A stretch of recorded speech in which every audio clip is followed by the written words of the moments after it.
Become a journalist. In times like these, when opinions are often mistaken for facts, when social media and the internet have decentralized our flow of information, how could we know that what we listen to is true? It's the hard work of honest, investigative journalists who really are the unsung heroes of our democracy to speak truth to power, uncover and expose corruption, and provide the best information for our society.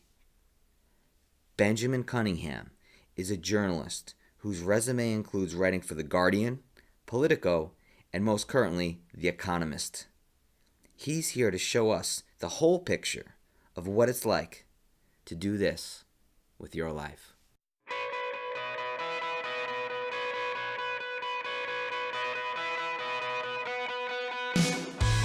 My name is Vincent Diiso. I'm here with Louis Risk, and our guest today is Benjamin Cunningham, a columnist / journalist for The Economist and Guardian. Ben, thanks for coming. Thanks for having me. All right, and we're here in Venitro Block. I want to thank the staff at Venitro Block here in Prague for letting us record here. How's the coffee? Great. First time here. Great coffee. Cool joint. Yeah. Really cool place. Converted a warehouse into basically a cafe, dance studio, clothing store. Really cool place. Yeah. So thanks for everybody at Venitro Block for letting us do this. So Ben, I want to start with your background. I want to talk about where you came from. I understand you're from Detroit. Yep. And you moved to the Czech Republic. So tell us a little bit about what it was like growing up in Detroit and how you got into writing and journalism. Yeah. I grew up in the suburbs of Detroit, and it's hard to say. I mean, I guess I was sort of always interested in books and reading, and, you know, we used to have newspapers at my house when I was a kid, so read that. I guess it sort of subtly, you know, was something I was always interested in, even if I didn't realize it when I was young. After college, I started working, you know, basically got an internship at a newspaper. In those days, people still read print newspapers. It wasn't that long ago, but and sort of then started working, became a reporter at a couple of different newspapers in Michigan. I was in Saginaw, Michigan, and then Grand Rapids, Michigan for a couple years. You know, sort of cities that had newspapers that sort of covered, you know, real things with real staffs still at the time. And I just kind of got bored of doing the same thing. I was living in Grand Rapids, which is like an okay city, but, you know, small, mid-sized city. It's not Las Vegas. And, you know, wanted to change things up. So I went to do a master's degree. I moved to Europe. I moved to Amsterdam. And so it was sort of did a master's degree in political science there. And I guess my idea was always go there, do the degree, and then sort of come back to the States and write, you know, pick up journalism again, hoping to write maybe more international topics. And one thing led to another. I just kind of have been in Europe ever since. I mean, it's been coming up. I've been in Prague about almost 10 years and bounced around some other places in between. I was briefly in Serbia, was sort of in Amsterdam off and on for a little bit after school there. You know, got married. So one thing sort of led to another. I was sort of freelancing and doing stuff around Europe and just ended up staying much longer than I ever anticipated. So this switch to digital journalism, you mentioned how it used to be all about newspapers, people used to read. That kind of worked for you, right? Because that's more conducive to your lifestyle. Now you could travel around, you can be anywhere. Can you talk about the transition from the old way of doing journalism to how it is now and what it's like? Yeah, I think, you know, there are things I like about it and the things I don't like about it. Such as? Well, the negative things are, I think, the speed with which the pressure to produce things with speed is a little bit negative. I mean, I think it can lower the quality of information that comes out. You know, I'm not a huge user of social media, but I use Twitter, and so sometimes just the way things are talked about there and the way information spreads on there and the way, you know, I don't want to say even outright false information, but exaggerated information or information, incomplete information can spread quickly is basically, I think, a negative thing. You know, I had an interesting, when I first came to Prague, I was the editor of there used to be a newspaper here, the Prague-Post, and that's why I eventually came to Prague. I got a job there, and then I was the editor there, and that was a really interesting experience because I was had like authority to make decisions basically, and I was the editor in 2007, 2008, and this was a real, this was like during the financial crisis, but also sort of at the height of like transition to a real digital world. So it was, I sort of, you didn't really have any choice but to adapt. I mean, certainly I do like the fact that I, don't have to sit at an office desk all day, and that I can, email in the story and, connect by Wi-Fi and write stuff. That's great. The negative I think is the kind of stories I like to write are longer or more, in depth and take more time on them and things like that. And that's, harder and harder to, or there's less and less of a market for that maybe. And so, having a balance between those two things is it comes with both sides. I'm fortunate that some of the people I work with, still have them. The Economist is still, it's a magazine that comes out once per week. Certainly there's all kinds of digital stuff that we do online, videos, interviews, podcast type things like this. Also, apps for, morning briefings and stuff like that. But you still have this opportunity sometimes too to, I'm writing I did the other week, I'm writing an article now. It's like, you have a full week to work on it, or sometimes 2 weeks to work on it. The thing still comes out once per week. So yeah, I mean, it's still a changing world too. All this stuff is sort of always in flux, and people are still trying to figure it out. It's way more, the digital sort of landscape is maybe a little more, certainly more settled than it was in 2007 or 2008. And people are way more used to it. You can read stuff way easier on the phone, but yeah, it's just always, the technology is always, changing how things are. I mean, not quite daily, but, even if you look back to a year ago, it's really, quite a bit different, I think. And have you felt pressure to get your stories in a lot faster, like with tighter deadlines? Yeah, I mean, it depends. As I said, it depends on what who you're dealing with and what the story is. Sometimes, with The Economist, you sort of know the story is going to be in the magazine, and so there's a deadline for that, but it's days away, and so you sort of, but that affects how you write the story too, because you have to write a story that kind of is going to hold. If someone buys the magazine on the first day or on the sixth day that it's on the shelf, the story still has to be sort of relevant. So what goes into a story and how you write it is different in that way. But you definitely, I definitely feel this time pressure to sort of have, I think it's more informal though. Mm-hmm. You feel this, especially with Twitter, which is really a big format for journalists. I mean, all social media is a big format for everybody, everywhere, of course. But Twitter is one that people always are sort of like trying to have this smart comment on the latest thing as fast as possible. Trump makes a tweet and it's a race to like have a hip, sarcastic, opinion on what Trump said as fast as possible and faster than everyone else. And that's, I think that's sort of the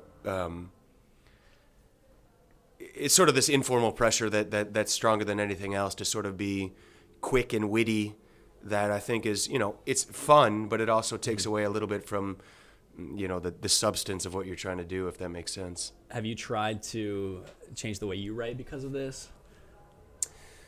You have to, again, I think it depends on who you're dealing with and what you're writing for. I used to write, I don't write for them anymore. There's another outfit, Politico, which has an American sort of, started focused on Washington, D.C., and they have a European sort of branch now that's focused on Brussels, and they do some stories about the rest of Europe. And it's been a few years since I worked with them, but one of the reasons I kind of stopped working for them was I felt this pressure to sort of like conform to what was a sort of a style that was just sort of like, I don't want to call it sarcastic, but like ironic, but like we're smarter than you. We got like we kind of know what's up, and that's how we're going to approach the story. That I thought was fake a little bit. It felt fake to me, and for some people that's the kind of style of thing they want to read and write, and that's, I mean, it's a preference thing, I think.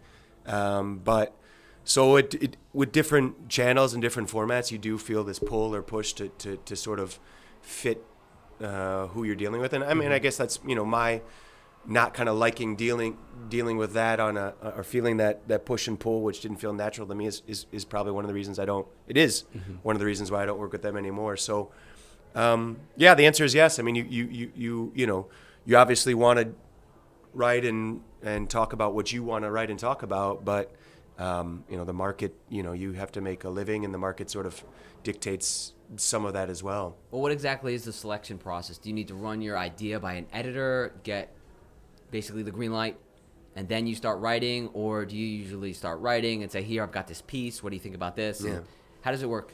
Yeah, it's almost always, here's the idea, and the editor says, go for it. I mean, I don't do much writing pieces on spec, right, and submitting it and hoping. So I don't do that at all, in fact. Do some people do it that way? Like come up with something probably, and then find somebody who will publish it? Yeah, I guess so. I don't think, not in journalism. I mean, maybe, I don't think very many people who are established professionals do that, I wouldn't say. Maybe with opinion pieces, like if it's you're trying to get an opinion piece on the op-ed page of the New York Times, that kind of stuff, that probably does happen. It does happen. But basically, I mean, I'm fortunate in some way that the people I work with now, generally we have like an ongoing relationship for a number of years. I mean, The Economist is who I write for the most by far. I also write a weekly opinion column for a Slovak newspaper, SME, big Slovak daily newspaper that I write in English and they translate and is in the newspaper there once a week. In that case, I don't even do anything. I just have by noon on Friday, I send in my article with an opinion on something that happened that week, and that's it. So that's like a good way. We have enough of a trust relationship that they know I'm going to have some opinion that's worth writing, publishing. The Economist is, again, you have sort of an ongoing relationship, and for the most part, when I have an idea, they say, go for it. I mean, on occasion, they say no because there's no room that week for the Czech Republic or Central Europe. I mean, I write about Slovakia and Poland and Hungary as well. It's an interesting place, but it's not always the number one place on the news agenda. And so, there are times because of the location that, the Europe section of The Economist has 6 articles a week or something like that. And so in the magazine, there's more stuff online. So there are just times where even if it's something interesting from the Czech Republic, it's just not one of the 6 most important stories in Europe. So that happens. But in general, I mean, probably at least 90%. I'd say 90% of this. I mean, it's rare that they say no, and usually there's an understandable reason why they say no. But that also comes probably because I understand kind of what they're looking for, and it's sort of like a mutual relationship. It wasn't always that way. I think when I first started working with them, it took a while for me to understand what they were looking for. It took a while for them to trust me that if I had a little bit of an unusual idea that they might say, yeah, go for it anyways, So with new publications, it's when you try and work with somebody that you haven't worked with before, that's difficult. I mean, in general, you sort of, again, I still don't really write it and send it to them, but you try and contact an editor and tell them who you are and what your idea is and why they think it's important. And that's like a skill in itself. Basically, you have to develop as a journalist, but that process is still, at least for me, still really difficult. I mean, that's sort of odds are low almost every time, no matter who you are on that. I mean, in fact, people just don't answer you, and they just have their own work to deal with. So to have this sort of strange person parachute in with some idea that they just don't have time to deal with it, or they're just not motivated to deal with it in any sort of urgent way. So there's always, it's a mix of trying to doing the stuff you can do, and then the fun part is when you can do something a little bit different, and but that doesn't always obviously work out. Can you tell us how you've evolved as a journalist from when you started to now, like the types of skills that you've accumulated and things that you've improved over time? Yeah, I mean, I do think I was pretty fortunate that I think if you're a young kid now who wants to be a journalist, I think the common path is that they put you on is, if you work even if any kind of big organization, is they put you on a desk and you're sort of sitting there searching the internet, and like aggregating stuff from the internet and sort of like writing your own article and putting links into it and sort of, or being like, Trump, did you see Trump's tweet, and like making that a blog post or something like that. And that's like, I mean, I read that stuff too, of course. But when I started, it was sort of the tail end of this time when it was like newspapers that people really read them, and like that's where they got information. I mean, certainly newspapers had websites, but it was still like people would buy newspapers or subscribe to print newspapers that came out every day, and I worked in some cities that were like, Saginaw, Michigan, like that, that's one of the places you get news about Saginaw, Michigan is the newspaper, because there's not that many other people talking about news in Saginaw, Michigan. So, I was like very low level reporter at those places, and you just had to like, write 2 stories a day, like every day. And so, and like, call people on small city councils and, get quotes. Yeah. I mean, just stupid stuff. And I mean, what felt stupid at the time, but, and trivial at the time. But you did, it was like, boot camp or whatever, just having to be able to write this stuff in short amount of time and chase down stories and figure stuff out and structure things in really simple ways. So like that was, I feel fortunate that I sort of caught that time. I think what I and so there was, that was sort of necessary, like I didn't think it was that cool at the time. I thought I was going to be like winning a Pulitzer Prize and all this stuff, but not sitting at some, small city council meeting on a Tuesday night in February or whatever. And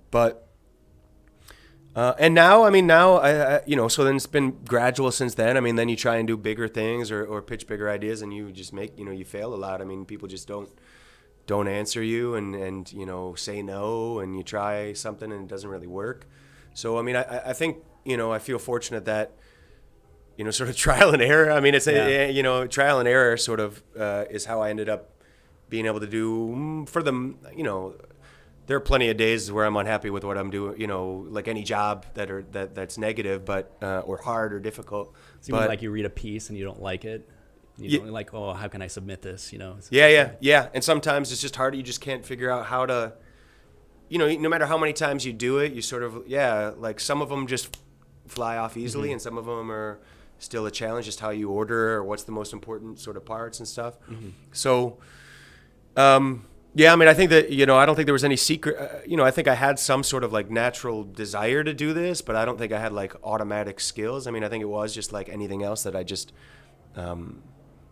practice. I'm not practice makes perfect, because it's not perfect, but like you had to just do it. You had to fail. Yeah, you had to do it. Yeah, I mean, you had to do it, and I don't think you could learn it in a school. Like you just had to like, do it, and sometimes you did good, sometimes you did bad, and like, sometimes you had hard editors that just, I mean, were tough on you and you felt bad, but like you did learn from it. Did they give you a lot of feedback, or tell you, how you can improve?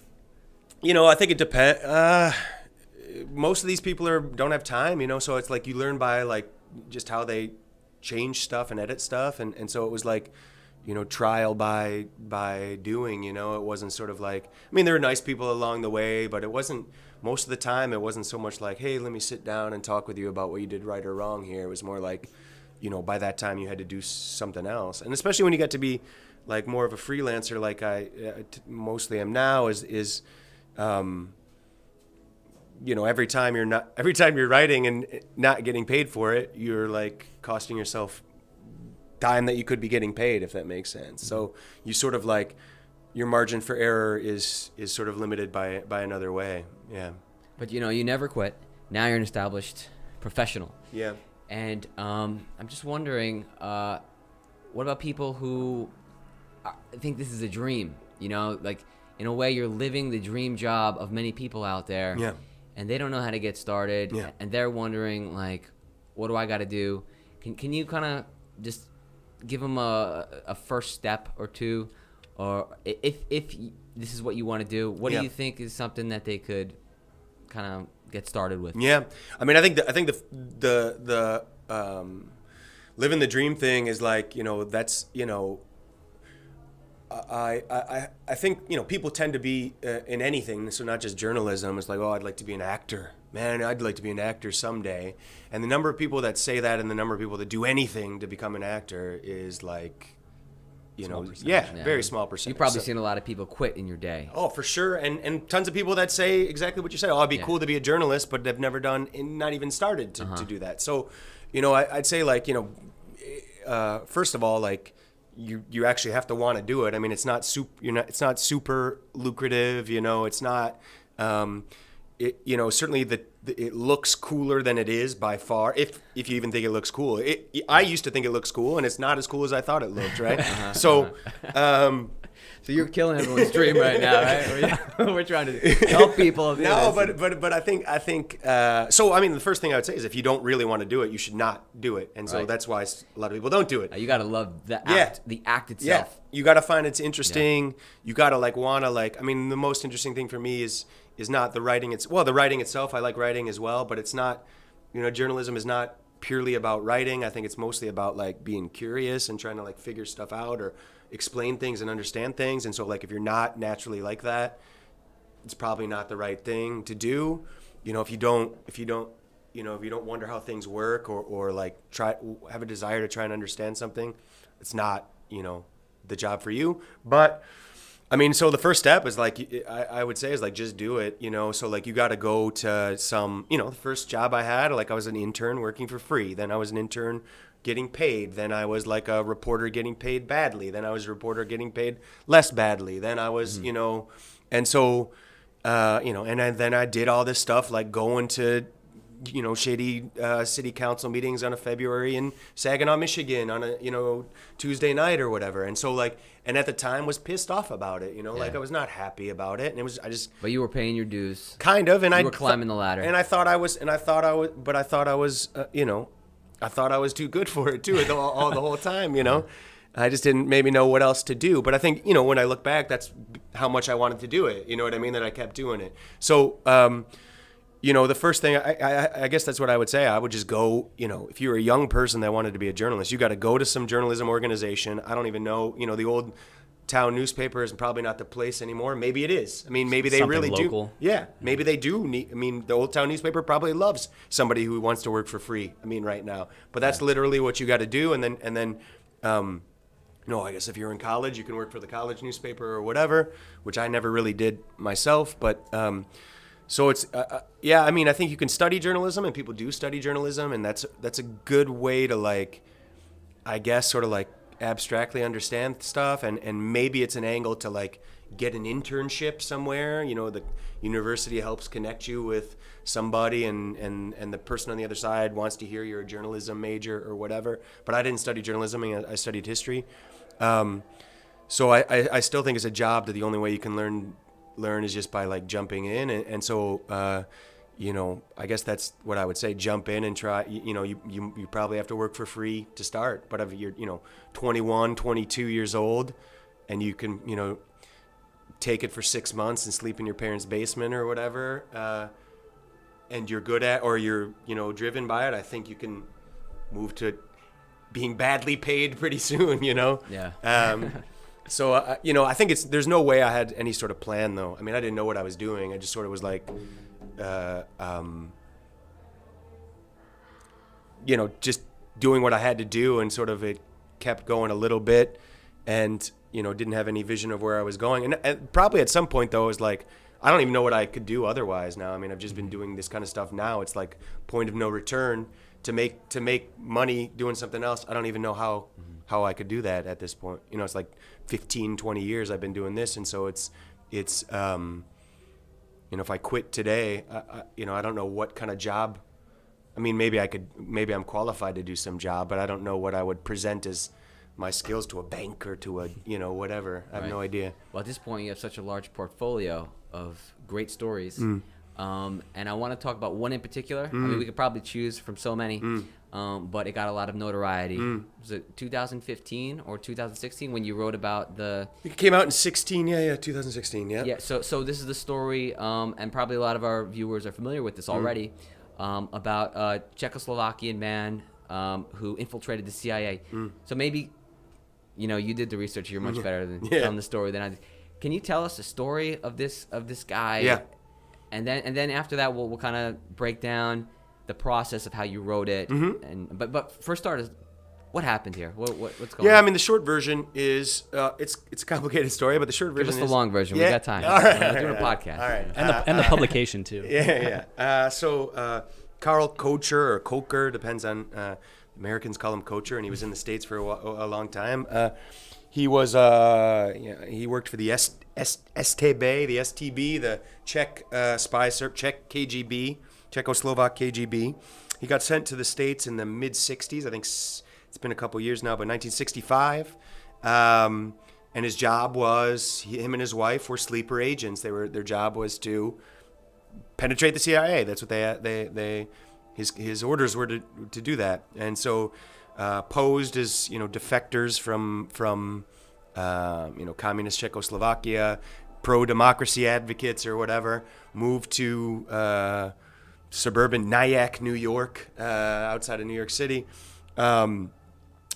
and just started living there basically. And he was a really sharp guy. He had a PhD in physics, I think, from maybe he didn't have a PhD yet, but a real strong academic background from living in Prague, and started making connections in the States through academia. Studied, I think he did a year at Indiana University in Bloomington, Indiana. Got a fellowship there.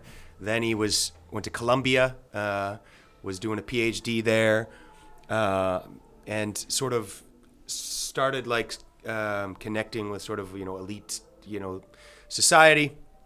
Started working with Radio Free Europe as a translator in New York, which was actually then directly a subsidiary of the CIA. I think since sort of has been spun off a little bit, but was directly a CIA, funded organization at the time.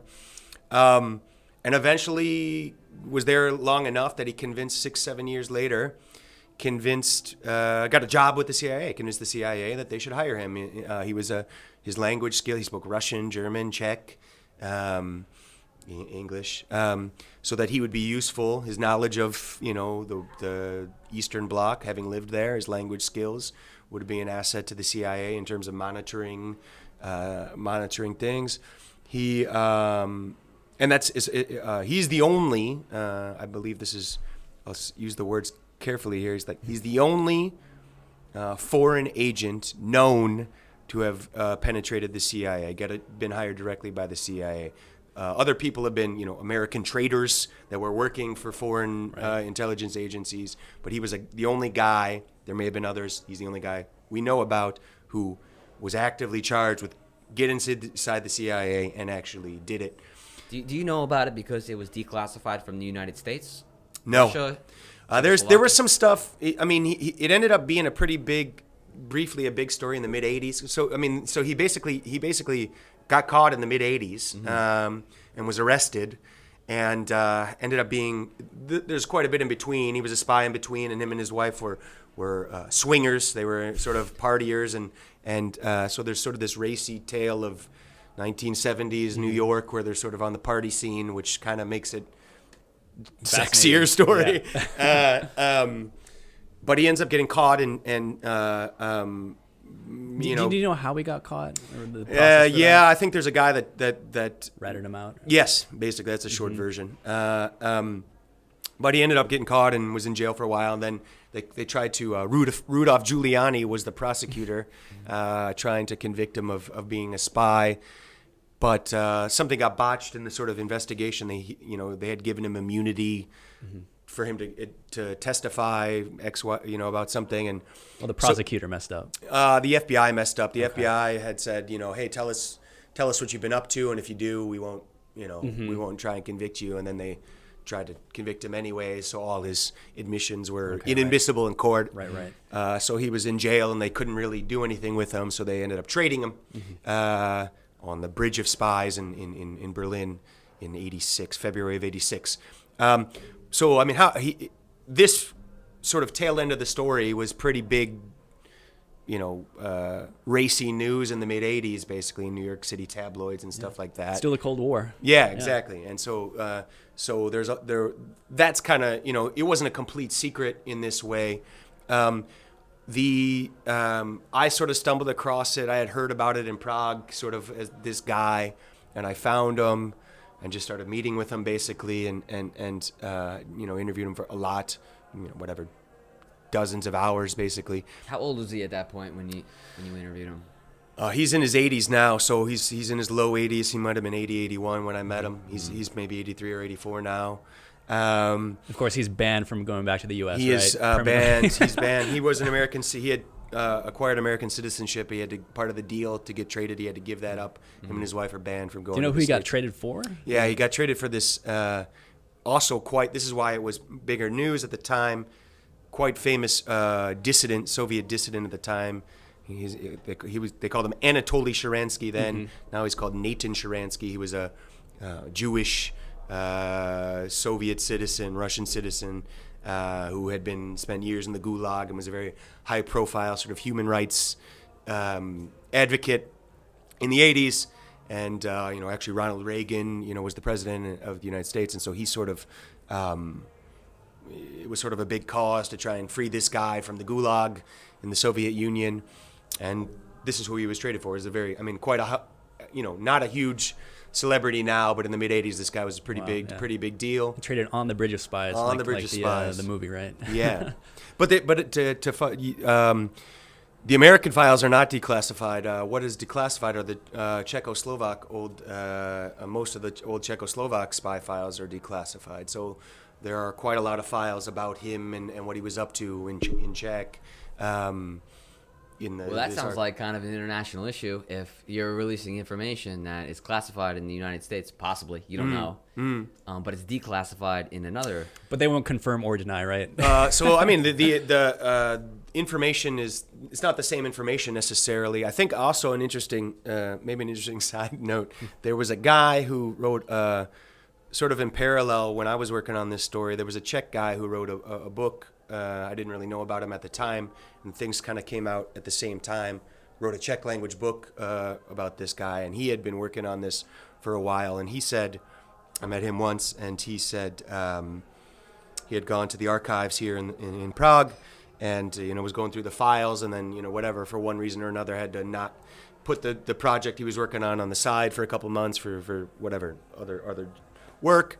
And 6 months later or whatever, he went back to the archives to get the files again, and some other stuff, some of those things had been reclassified, and they had been reclassified at the request of the U.S. Embassy. Wow. So you're right. They're sort of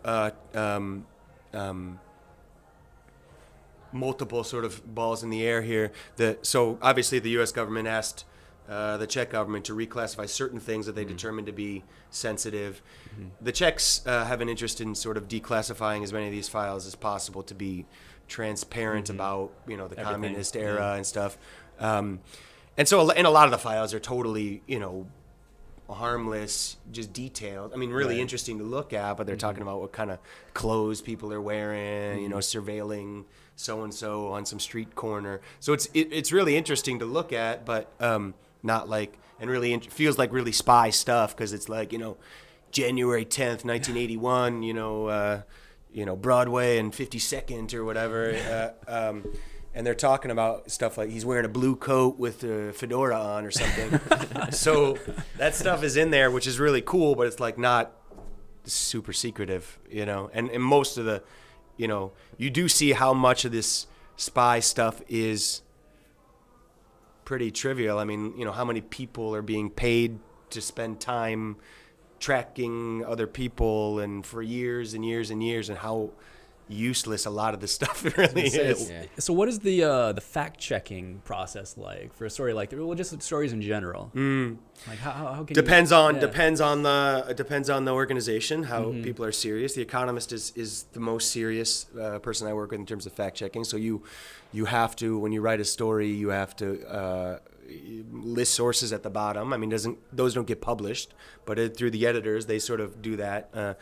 The editors, there's actually a person they send the story to that exclusively the editors edit the story and work with you on it, and then there's a whole separate person they send it to just to check facts. So they, where you can, you provide your sources. I mean, sometimes it's a quote, so you say, I interviewed so-and-so, and they, they believe you. You don't make that up, but it could be a link to some other, source and a reliable source if it's a statistic or whatever. So that's pretty, and they often do come back to you and say, hey, I couldn't find this stat. Yeah. Where did you come up with that? And you kind of have to go back and forth, maybe clarifying things. And sometimes they find stuff. I mean, sometimes you had 53%, but it was only 51%. And you're like, you're right. Good catch or whatever. On the Guardian story, it was sort of like, they're sort of, it's less formal. I mean, it's sort of like they have to trust that I'm, the quote I pulled from him is really a quote. Yeah. The quote that I quote from the archives really exists. I mean, it's, I guess I could have made the stuff up and tricked them. I didn't, so, I mean, the truth is good enough, is better than something I could have made up in this case. And it's what he told you, right? Yeah. So, I mean, and when you're quoting somebody, it's,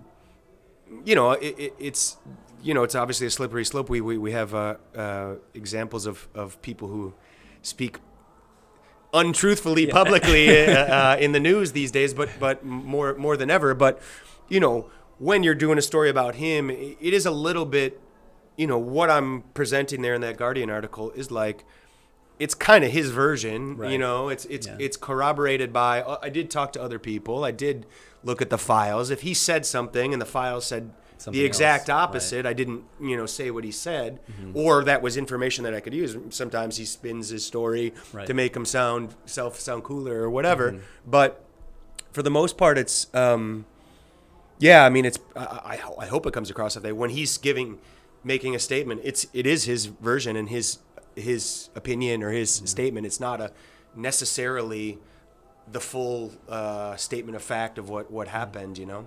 Yeah, maybe we can talk about, our, I guess, called post-fact world with journalism. Yeah.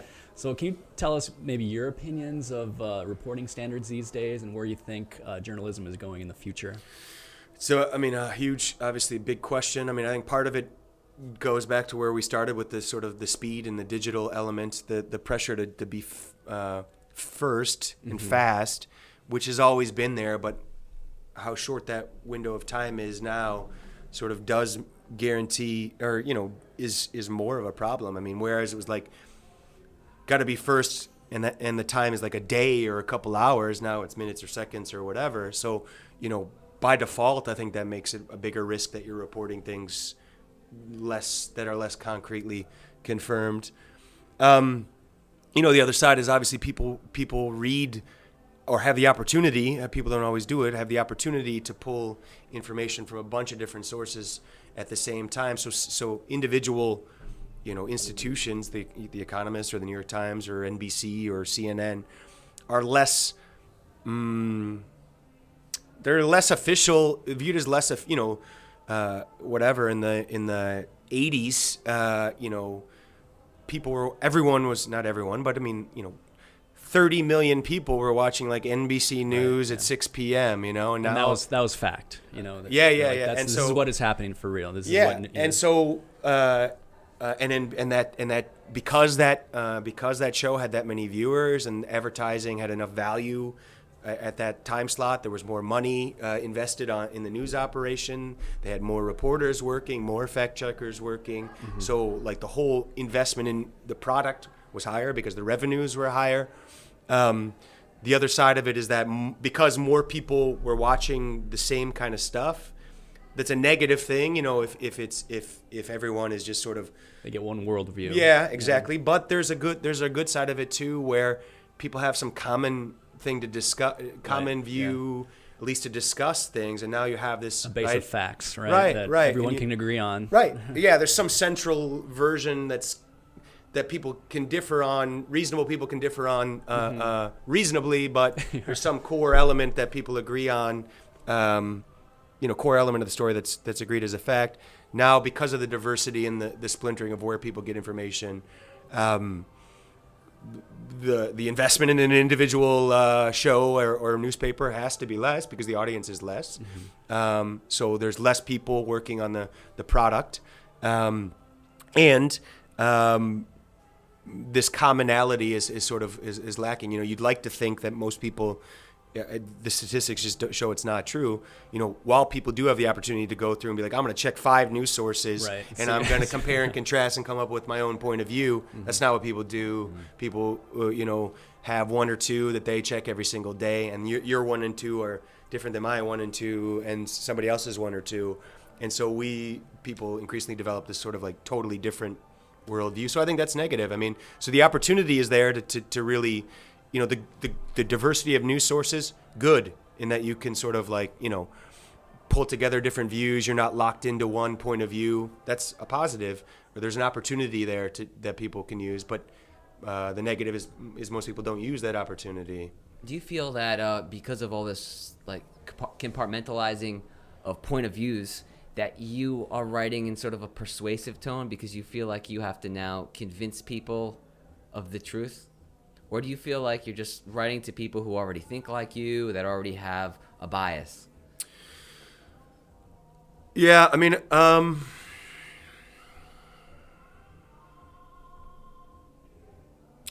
think I'm not, I'll use The Economist as an example again because that's who I do my most work for.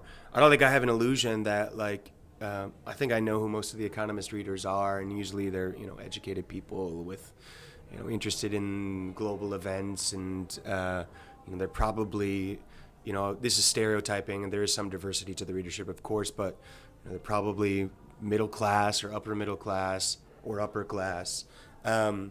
So in that way, I think I do recognize that most of them have probably a certain worldview.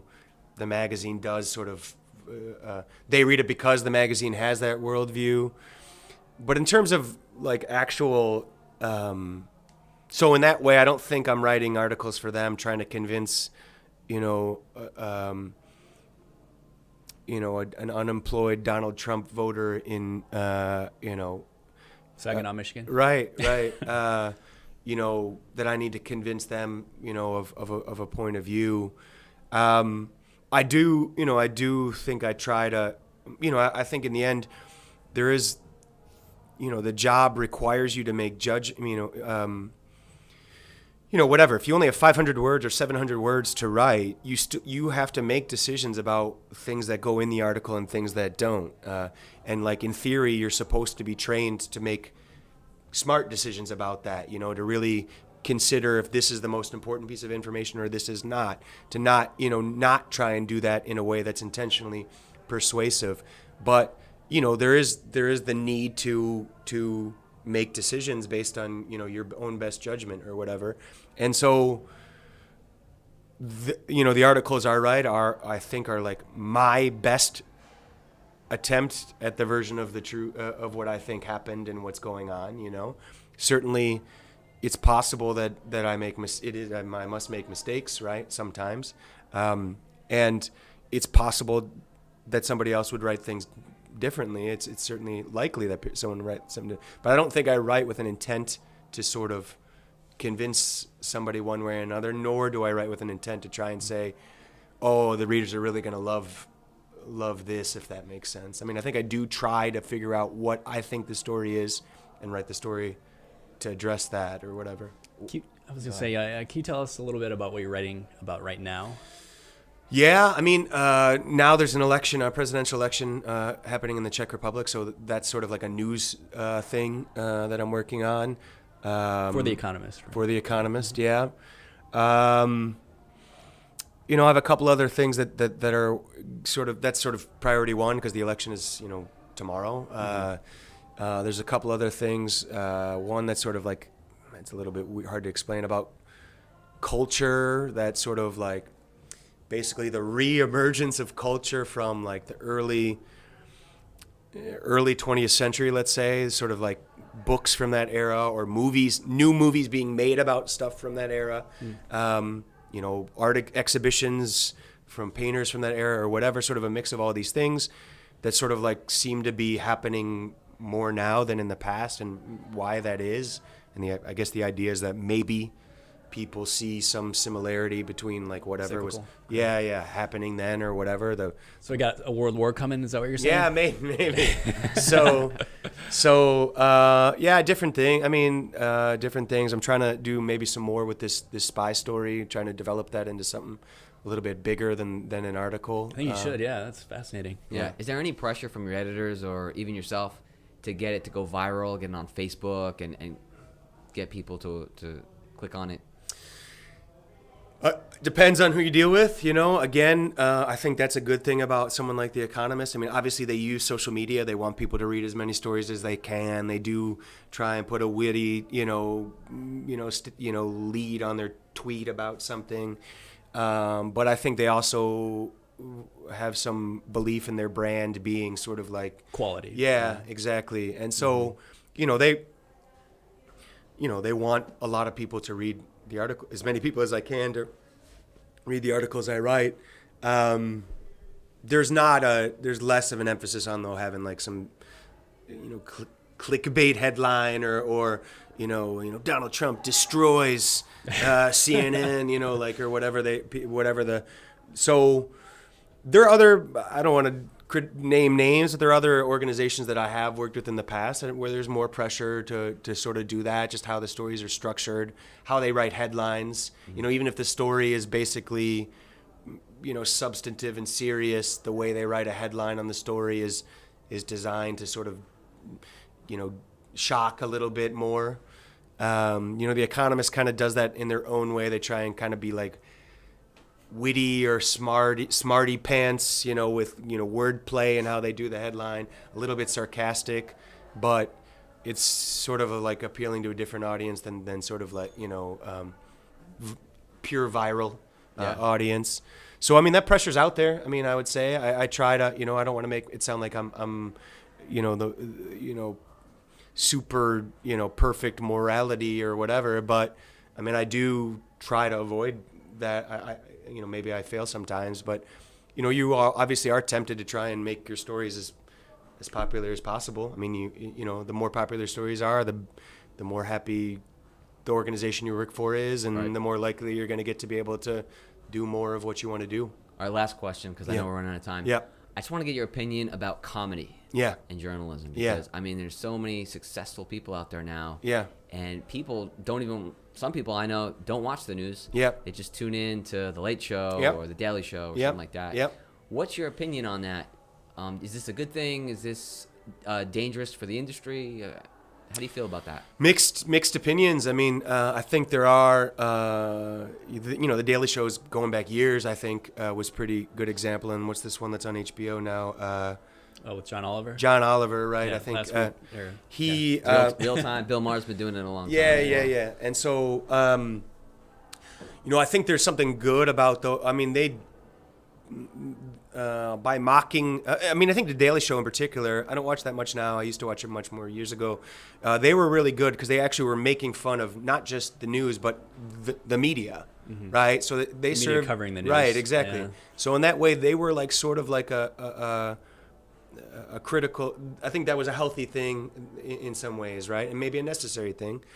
And John Oliver, I think as well, does a pretty good job of sort of like maybe taking issues that are covered in the news, but blowing them up in a way that's valid. I mean, and presenting information in a way that's interesting and it's good. I think it's good that people who might not pay attention to events and news like this do through these channels. At the same time, I mean, I guess obviously I think it's probably negative that's your only source of news. You know what I mean? Or that that I don't think it's John Oliver's fault that people only watch his show for their news, once a week, and then don't pay attention for a whole week, and then come back for news. I don't think that's his fault. I think it's a negative thing that people would do that though. So I have mixed feelings. I mean, I think obviously I think paying attention to what's going on in the world is important. That's my job. At the same time, but and probably I maybe think it's too important, compared to the average person. But I do think it's important. I think, if you don't I mean, you're just asking people to make decisions for you. I mean, about everything, not just politics, but consumer. It's just, if you don't pay attention to journalism or news at all, the only information you encounter is advertising. I mean, you do encounter information, and that's that's dangerous. I mean, you're entirely beholden to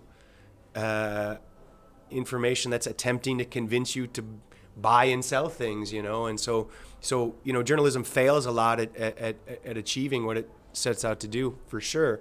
But I think there is some value in, like, it, at least in theory, is attempting to, when done well, is attempting to present you information that's not trying to convince you to do one thing or another, like from the outset. Advertising, public relations, other forms of communication. That's day one. That's the goal. Like, I'm going to convince people that this thing is good or this thing is bad, or buy this, don't buy that. And so I don't even know how you make smart judgments about information like that if you're not reading journalism or whatever. Very well put. Final thoughts? No. Well, yeah. If you could give one piece of advice to someone who's looking to get into either journalism or reporting. Don't do it unless you really, really want to, because it's not. You're not going to get rich, and it's not easy to do. That's the first one. I mean, and then at the positive side is, if you really want to do it, I mean, it's something that almost anyone can learn to do by doing, right? I mean, so there's not a big barrier. The barrier to being a journalist is basically effort and willingness to take shit to sort of get where you want to go. So that's good and bad. It's not worth doing it unless you really want to do it, though. If people want to get in touch with you or find your work, can you tell them how they can do so? Yeah, I have a website. It's bcunningham.org. Can you spell your last name? Yeah, Cunningham. I mean, I basically just sort of, it's got more contact information about me there, and basically I sort of, for the most part, just sort of post links to the stories I do, so you can go there and click through to get to something if interested. We'll have that link in our description as well. Thanks for having me, guys. Awesome. Hey, thanks a lot, for joining. man. Yeah. All right. Hey, thanks for watching this episode of Do This With Your Life. Now, I've got a question for you. Do you know anyone specifically that you think this episode could help? If so, please share this podcast with that person. The purpose of this show is to help people overcome challenges, solve problems, and take the next step in life.